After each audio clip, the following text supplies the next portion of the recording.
Hello दोस्तों, नमस्कार। आइए स्टार्ट करते हैं आज का एडिटोरियल। टाइटल है टाइम एंड चेंज। देखिए, एंड जहाँ कहीं भी लगे तो ये मानिएगा कि दोनों साइड में, लेफ़्ट और राइट साइड में सेम चीज़ें हम प्लेस करते हैं।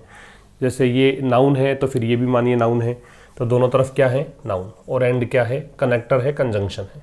तो टाइम एंड चेंज का मतलब क्या हो गया? एक तरफ है समय, दूसरा तरफ है बदलाव। समय और बदलाव किसको लेकर लिखा गया एडिटोरियल? तो एडिटोरियल लिखा गया है parliamentary standing committee. Standing committee होती है स्थायी समिति। पार्लियामेंट्री मतलब संसदीय, पार्लियामेंट संसद और पार्लियामेंट्री संसदीय।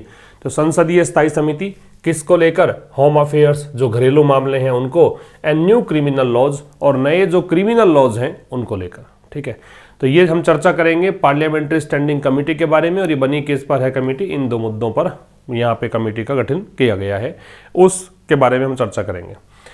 नीचे दे रखा है panel should be given more time. जो पैनल है, आयोग है, शुड बी गिवन, ये पैसिव का स्ट्रक्चर है, बी के साथ थर्ड फॉर्म।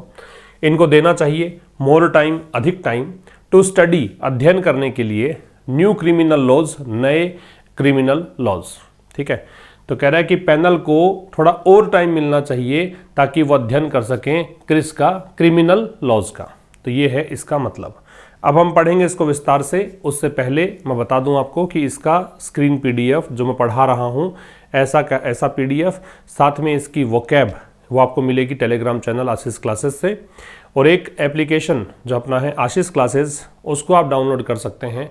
वहाँ पे अगर आप एंड्रॉयड यूज़र हैं तब भी डाउनलोड कर सकते हैं, और जो जिनके पास iOS यूज़र्स हैं वो भी आप डाउनलोड कर सकते हैं। दोनों के लिए वहाँ पर सुविधा उपलब्ध है। एक नया कोर्स चल रहा है वहाँ पे फ़िलहाल, लाइव क्लासेस चलती हैं इवनिंग में 5:30।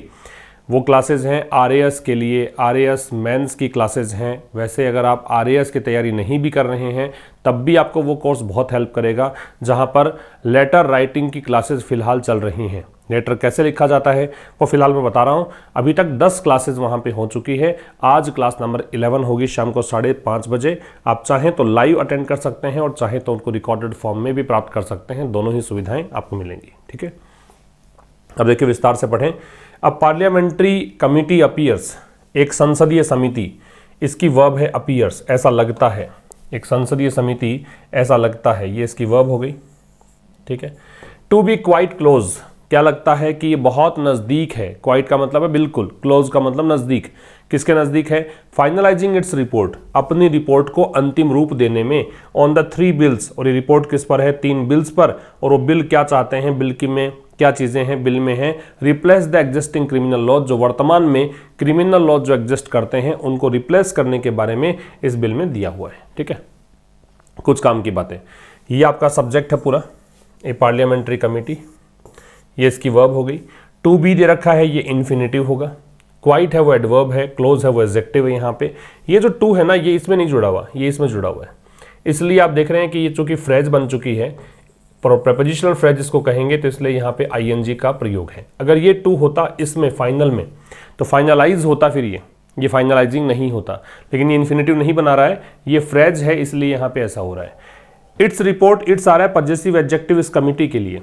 रिपोर्ट है वो नाउन है, किस पर है? तो ऑन प्रेपोजिशन है। फिर ये 3 बिल्स को लेकर है। सीक का मतलब ट्राई करना होता है, सर्च करना होता है, या फिर इसका मतलब आस्क फॉर होता है, मांगना, कोशिश करना, तलाश करना, ये सारे मतलब होते हैं सीक के।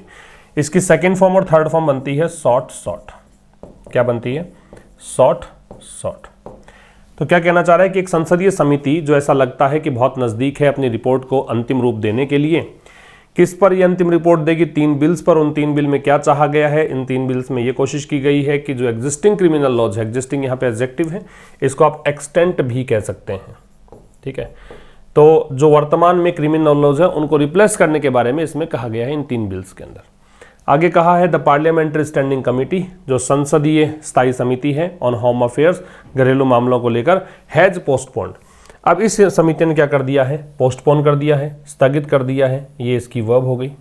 हैज हेल्पिंग वर्ब है, पोस्टपोन्ड मैन वर्ब है। क्या स्थगित कर दिया? द अडॉप्शन, ये इसका ऑब्जेक्ट है। अडॉप्शन नाउन है, किससे बना है? अडॉप्ट से बना है। अडॉप्शन जो है वो किससे बनता है? अडॉप्शन से। तो ये कह रहा है कि भाई इसको स्थगित कर दिया, किसको, कि हम अडॉप्ट नहीं करेंगे, हम क्या नहीं करेंगे, हम अपनाएंगे नहीं। अडॉप्ट का मतलब क्या होता है, अपनाना होता है, तो हम नहीं अपनाएंगे ऑफ द ड्राफ्ट रिपोर्ट। किसका अडॉप्शन, ड्राफ्ट रिपोर्ट का। ड्राफ्ट क्या होता है, जो एक कच्चा कह सकते हो कि प्रारूप तैयार करते हैं कोई भी चीज़ फाइनलाइज करने से पहले, उसको हम बोलते हैं ड्राफ्ट। तो ड्राफ्ट रिपोर्ट को हम नहीं अपनाएंगे, ये कह दिया है। फॉलोइंग, किसके बाद, फॉलोइंग का मतलब होता है आफ्टर। डिमांड्स फ्रॉम अपोजिशन, क्योंकि विपक्षी पार्टियों ने यह मांग रखी थी, क्या, विपक्षी जो मेंबर्स हैं विपक्षी पार्टियों ने मांग रखी थी कि दैट कंजंक्शन हो गया, कि उनको दिया जाए, दे बी गिवन, है ना, उनको दिया जाए क्या, मोर टाइम, थोड़ा और टाइम इसको अध्ययन करने के लिए।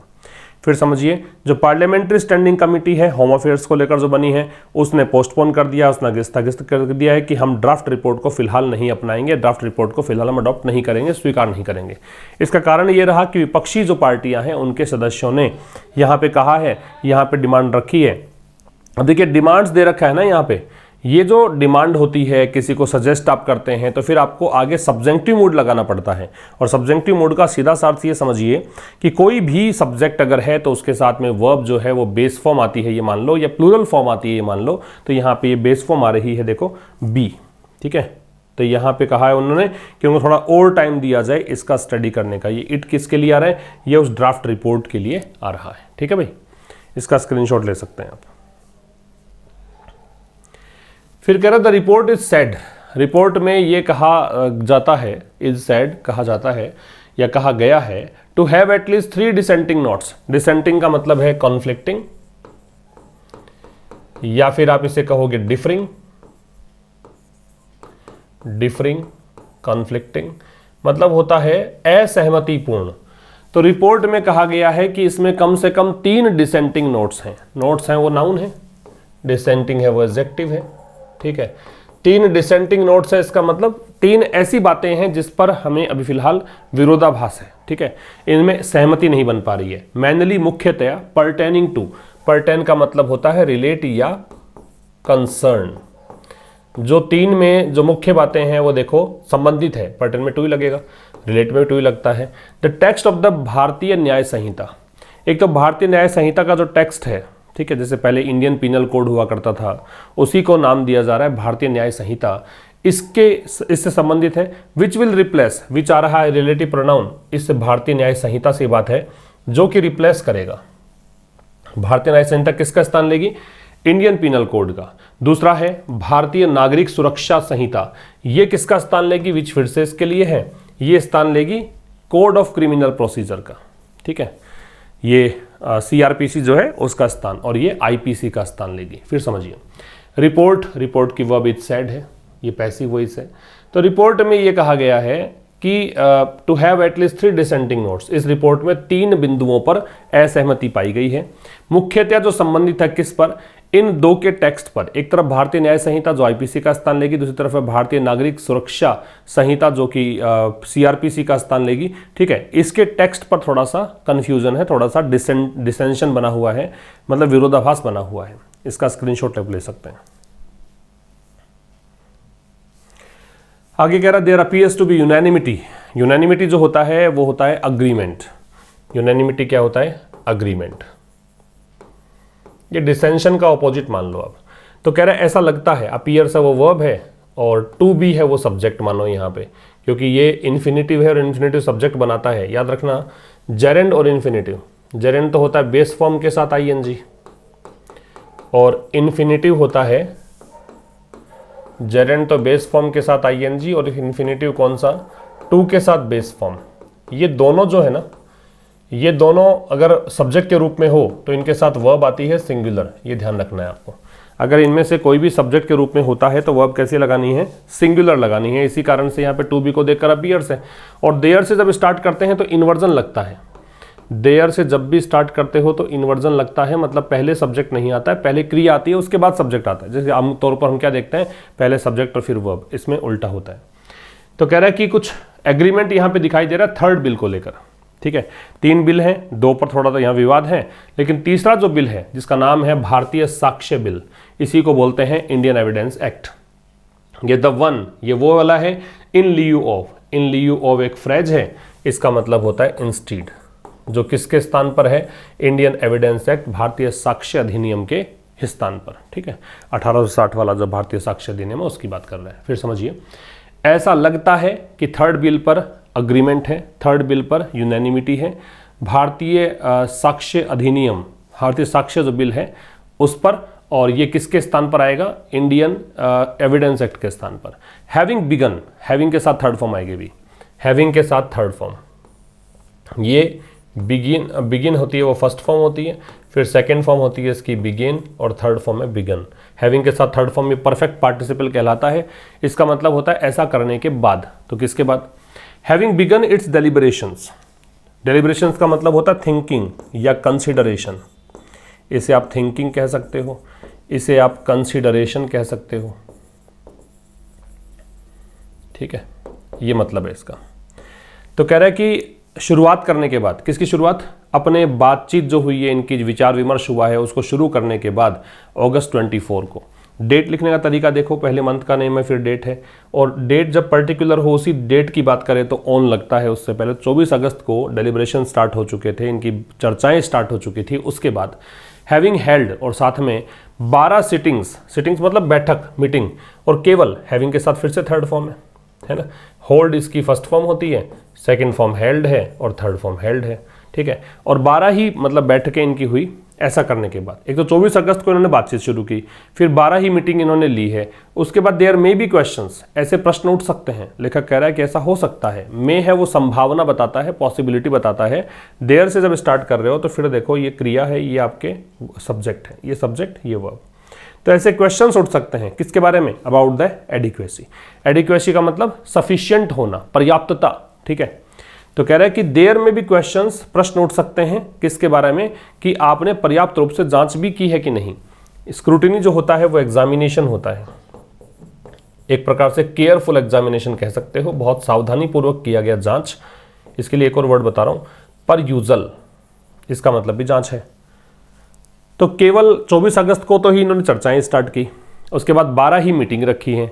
ठीक है, तो ऐसे क्वेश्चंस हो सकते हैं किसके बारे में? इस जांच की पर्याप्तता के बारे में, कि जो आप जांच भी सही ढंग से कर रहे हो कि नहीं, इसकी पर्याप्तता को लेकर यहाँ पे क्वेश्चंस किए गए हैं। The whole point of introducing these new criminal codes, तो जो पूरा का पूरा यहाँ पे मामला है, जो होल पॉइंट है, पूरा का पूरा जो सार है, किसके पीछे? Introducing these new criminal codes. These के बाद प्लूरल नाउन आएगी, और दीज है वो डेमोस्ट्रेटिव एडजेक्टिव है क्योंकि आगे नाउन दे रखा है। अगर इसके बाद नाउन नहीं होता तो इसे ही हम कहना शुरू कर देते कि डेमोस्ट्रेटिव प्रोनाउन है। होल के पहले दे लगता है, ये बात ध्यान रखेंगे आप। ओल होता है तो ओल के बाद में दे लगता है, और होल से पहले दे लगता है। पूरा का पूरा जो मामला है, पूरा जो पॉइंट है इंट्रोड्यूस करने का, और प्रेपोजिशन लग रहा है तो आईएनजी लग रहा है, कि इन नए क्रिमिनल कोड्स को आप सामने लेकर आ रहे हो। ठीक है, इन नए क्रिमिनल कोड्स को आप प्रस्तुत कर रहे हो, इंट्रोड्यूस कर रहे हो। इसका पूरा का पूरा मामला वॉज, ये आ रहा है पॉइंट की verb was, to bring about. Bring about का आप एक लिख सकते हैं cause to happen, cause to happen, या फिर इसका एक इफेक्ट वर्ब जो होती है ना, उसको भी आप कोज टू हैपन या ब्रिंग अबाउट कह सकते हैं। घटित होने का कारण बनना, कोज बनना। ठीक है, तो पूरा पूरा मामला जो है, क्यों ये क्रिमिनल कोड्स को इंट्रोड्यूस कर रहे हैं, वो कारण ये था कि वो एक मेजर ओवरहोल, ओवरहोल का मतलब चेंज, कंप्लीट ट्रांसफॉर्मेशन। ये नाउन है, यहाँ पे नाउन इसलिए है कि ए डिटर्मिनर है, मेजर यहाँ पे एडजेक्टिव हो गया, तो आगे नाउन होना ही है। ये आपका डिटर्मिनर है, ये एडजेक्टिव हुआ, ये नाउन है। तो पूरा का पूरा जो मामला है इंट्रोड्यूस करने का इन नए क्रिमिनल कोड्स को, वो ये था कि ये चाहते थे कि एक मुख्य बदलाव लाया जाए body of law, body of law में। ठीक है, तो इसमें इस कानून जो एक पैनल है ना, उसमें पूरा का पूरा बदलाव लाया जाए। डीम्ड टू, डीम का मतलब होता है कंसीडर, सोचना, विचारना, मानना, जिसको कि माना गया है टू कॉलोनियल, कि बहुत ज़्यादा औपनिवेशिक है। उपनिवेशवाद के समय से ये नियम चल रहे हैं, भारत पर अंग्रेजों का शासन रहा, उस समय से अंग्रेजों ने नियम बनाए, वही चल रहे हैं। तो ये कह रहे हैं कि ये इतना ज़्यादा मतलब कॉलोनियल है। ओरिएंटेशन, ओरिएंटेशन का मतलब लक्ष्य है, इंटरेस्ट, आप इसे एम कह सकते हो, इसे आप इंटरेस्ट कह सकते हो, कि आप जो हित साधना चाहते हैं, आपका जो लक्ष्य है इनको लागू करने का, वो लक्ष्य फुलफिल नहीं हो पा रहा, वो हित आपका नहीं सध रहा है, इसलिए इसके अंदर ये बदलाव करना चाहते हैं। इसका स्क्रीनशॉट ले सकते हैं। और फिर कह रहा है any meaningful study of these bills, कोई भी अर्थपूर्ण अध्ययन इन बिल्स का। अब ये स्टडी है, इसकी वर्ब है ought to have involved. ought to मतलब चाहिए, है ना, मॉडल है बेस फॉर्म आ गई, ought to मॉडल है तो, और फिर हैव के साथ थर्ड फॉर्म है ना। तो कह रहा है कि कोई भी मीनिंगफुल स्टडी, कोई भी अर्थपूर्ण, मीनिंगफुल एडजेक्टिव है, जिन वर्ड्स के एंड में फुल आता है वो एडजेक्टिव होते हैं, वैसे भी नाउन के पहले आ रहा है और ये डिटर्मिनर है।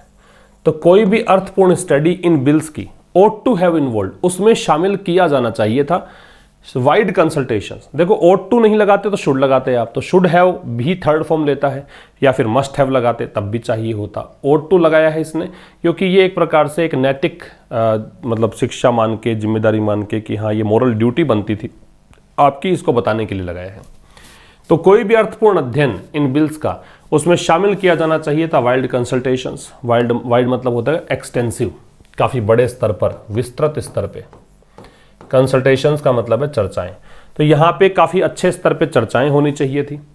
अमंग स्टेक होल्डर्स, और चर्चाएं किस में होती, जिन जिन लोगों का इससे हित जुड़ा हुआ है। स्टेक होल्डर्स, ठीक है, स्टेक होल्डर्स का मतलब है जिनका इसमें हित जुड़ा हुआ है, उन सब का। स्टेक होल्डर्स पूरे देश भर में, एक्रॉस का मतलब है संपूर्ण देश की बात कर रहा है, ठीक है। आइडियली एडवर्ब है, आदर्श रूप से। The panel should hold sittings, जो पैनल है, आयोग है, उसको सिटिंग्स मतलब मीटिंग्स करनी चाहिए पूरे देश भर में। एंड लिसन टू लॉयर्स, वकीलों की सुननी चाहिए। एंड एक्टिविस्ट, जो भी कार्यकर्ता हैं उनकी सुननी चाहिए। On the details of the various sections, किस बारे में, जो भी भिन्न भिन्न सेक्शंस हैं, धाराएं हैं, उनकी डिटेल्स को जानना चाहिए।